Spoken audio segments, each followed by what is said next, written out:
Hello दोस्तों, नमस्कार। मैं doctor Komal Bahel, welcome to my YouTube channel. आज इस एपिसोड में हम लोग पढ़ेंगे पारद के संस्कार के बारे में। वेरी इंपॉर्टेंट टॉपिक एंड इसमें से क्वेश्चन जो है अक्सर आता है। देखिए, पारद के संस्कार की पहले संख्या कितनी होती है। रस तिरंगिनी के अनुसार 8 होते हैं संस्कार। रस रत्न समुच्चय, रस हृदय तंत्र और रसेंद्र चूड़ामणि, इनके अकॉर्डिंग होते हैं 18।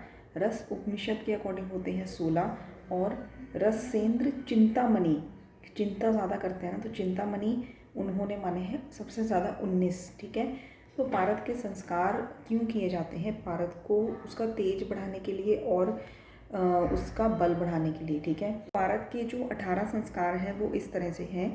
आप थोड़ा सा इसको डिवाइड करके लर्न करेंगे जिससे आपको अच्छे से लर्न हो जाएंगे।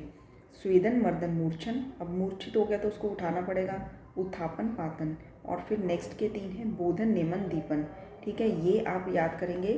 स्वेदन मर्दन मूर्छन, उत्थापन पातन, बोधन नियमन दीपन। ठीक है, और नेक्स्ट है इसका जो 9th है दैट इज ग्रास। 10th है चारण।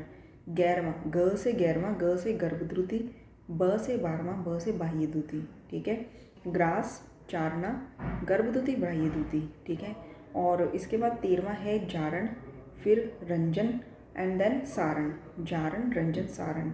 एंड देन नेक्स्ट के जो लास्ट के 3 है 16, 17, 18 दैट इज क्रामण, वेद एंड भक्षण। ठीक है, क्रामण, वेद, भक्षण। स्वेदन मर्दन मूर्छन, मूर्छित हो गया तो उठाना है उसको। उत्थापन पातन, एंड लास्ट के 3 कौन से हैं? बोधन नियमन दीपन। And then 9th and 10th कौन सा है? 9th है ग्रास एंड 10th है चारणा। ठीक है, ग से 11वां, ग से गर्भद्युति एंड ब से 12वां, ब से बाह्यद्युति। गर्भद्युति, बाह्यद्युति। 13th, 14th, 15th 13वां जारण, रंजन एंड सारण। ठीक है, लास्ट के 3 कौन से? क्रामण, वेदन, भक्षण। इस तरह से याद करेंगे तो आपको अच्छे से याद हो जाएंगे। ठीक है, एंड इसके बाद आता है कि देह सिद्धि के लिए, पारद में देह सिद्धि प्राप्ति के लिए हमें 8 संस्कार करने पड़ते हैं। लोह सिद्धि के लिए 18 संस्कार करने पड़ते हैं। देह लोह दोनों सिद्धि के लिए 8 संस्कार करने पड़ते हैं। ठीक है, नेक्स्ट है कि संस्कार के लिए पारद का जो मान होता है कितना लेना चाहिए। देखिए, जो मान होता है मैक्सिमम हमें 2000 पल तक पारद लेना चाहिए।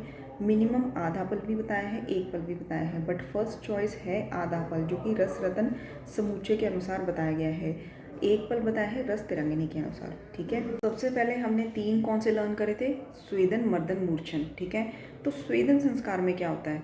सिंपल, हमने क्षार द्रव्य लेना है या फिर हमने अम्ल द्रव्य लेना है, उसको पारद के साथ हमने मिक्स कर देना है और फिर दौला यंत्र में उसको पकाना है। दैट इज़ कॉल्ड स्वेदन। इससे क्या होता है? पारद का जो मल होता है, ठीक है, मल जो है ये शिथिल हो जाता है। ठीक है, सेकेंड इज हमने क्या करना है?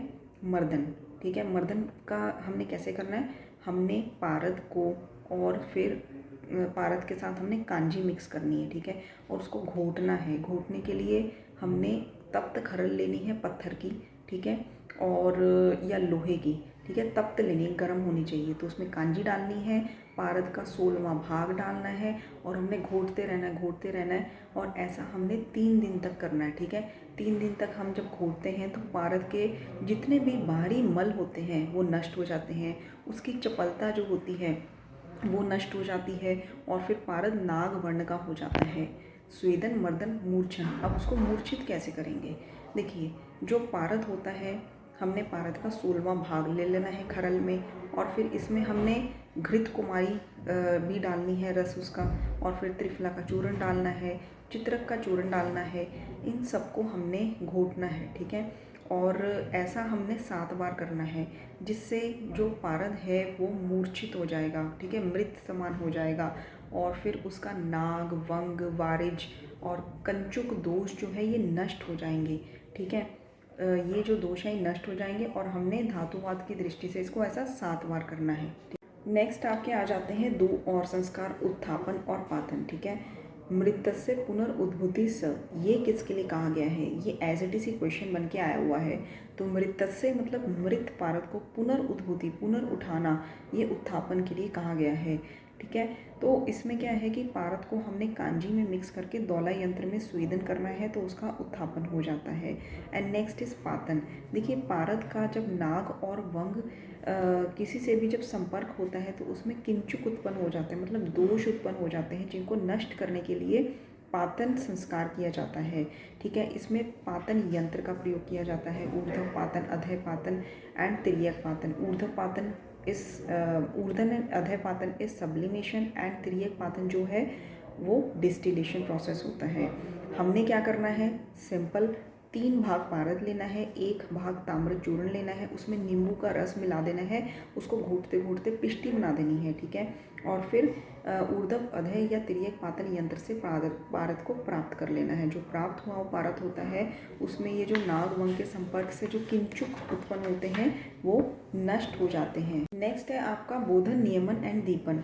देखिए पारद में वीर्य उत्कर्ष के लिए, वीर्य को बढ़ाने के लिए, षंडता को त्यागने के लिए बोधन संस्कार किया जाता है। बोधन भी कहते हैं इसको, रोधन भी कहते हैं या मुखकरण भी कहते हैं। ठीक है, इसमें सृष्टि अम्बु के साथ पारद को मिक्स करके दौला यंत्र में स्वेदन किया जाता है। अब सृष्टि अम्बु से क्या हम ग्रहण करते हैं, सृष्टि अम्बु में आता है, इट इंक्लूड्स मूत्र, शुक्र और शोणित। ठीक है, इसमें पारद को मिक्स करके दौला यंत्र में स्वेदन करा देते हैं, दैट इज कॉल्ड बोधन। और पारद जो है वीर्यवान हो जाता है। अब वीर्यवान हो जाता है तो उसमें चपलता भी आएगी, तो हमें नियम लागू करने पड़ेंगे, तो नियमन संस्कार हम करते हैं। ठीक है, नियमन कह सकते हैं या सनियमन कह सकते हैं। तो पारद की चपलता को दूर करने हेतु नियमन या सनियमन संस्कार किया जाता है। बोधन, नियमन एंड दीपन। दीपन को हम मुखकरण भी कहते हैं। देखिए बोधन को भी हम मुखकरण कहते हैं, दीपन को भी, इसका सिनोनिम है मुखकरण, बट फर्स्ट चॉइस जो है मुखकरण वो दीपन के लिए आता है। तो दीपन में हम क्या करते हैं, दीपन में हम पारद को बुभुक्षित करने हेतु दीपन संस्कार किया जाता है। ठीक है, तो दोस्तों इससे अगला जो है पारद के संस्कार हम कंटिन्यू करेंगे नेक्स्ट वीडियो में। आप इतना याद कर लीजिए ताकि आपको अच्छे से लर्न हो जाए। और अगर वीडियो पसंद आया हो तो प्लीज़ लाइक, शेयर, सब्सक्राइब जरूर करिए। आपके लाइक्स बहुत कम आते हैं तो मुझे थोड़ा सा कन्फ्यूजन हो जाता है कि पता नहीं मेरी टीचिंग्स आपको पसंद आ रही हैं कि नहीं आ रही हैं। धन्यवाद।